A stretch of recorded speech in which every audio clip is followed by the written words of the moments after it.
అందరికీ నమస్కారం అండి ఫ్రెండ్స్. మనకి ఇప్పుడిప్పుడే మరొక బ్రేకింగ్ న్యూస్ అప్డేట్ అయితే రావడం జరిగిందండి. అదేమిటంటే ఏపీలో మొదలైన ఈవీఎంల రీకౌంటింగ్ అంటూ ఇప్పుడే మనకు ఒక బ్రేకింగ్ న్యూస్ అప్డేట్ అయితే రావడం జరిగిందండి.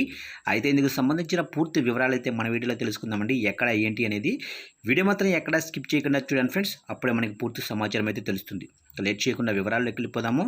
ఇక ఇప్పటి వరకు ఎన్నికల ప్రక్రియ అంటే ఎలక్షన్స్ జరగటం, ఫలితాలు ప్రకటించటం, ప్రభుత్వం ఏర్పాటు కావటం, ఎక్కడైనా అభ్యర్థులు ఫిర్యాదులు చేస్తే వాటిని పరిశీలించి పరిష్కరించటం, ఇలాంటివన్నీ మనకు తెలుసు. కానీ తొలిసారిగా ఆంధ్రప్రదేశ్లో ఎన్నికలు ముగిసి ప్రభుత్వం ఏర్పడిన దాదాపు 2 నెలల తర్వాత రీకౌంటింగ్ జరగబోతుంది.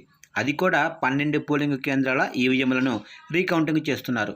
ఇక అందరిలోనూ రీకౌంటింగ్ వ్యవహారం ఉత్కంఠ రేపుతుంది. ఒంగోలు అసెంబ్లీ నియోజకవర్గానికి సంబంధించి ఈవీఎం కౌంటింగ్పై తనకు అనుమానాలున్నాయని మాజీ మంత్రి బాలినేని ఫిర్యాదు చేశారు. 12 పోలింగ్ కేంద్రాల ఈవీఎంల మాక్ పోలింగ్ నిర్వహించాలని బాలినేని కోరారు. దీంతో ఈసీ స్పందించి ఈ 12 కేంద్రాల ఈవీఎంల మాక్ పోలింగ్ నిర్వహించడానికి సిద్ధమైంది. ఇక ఈ రోజు నుంచి మొదలైన ఈవీఎంల రీకౌంటింగ్ ప్రక్రియ 4 రోజుల పాటు కొనసాగుతుంది.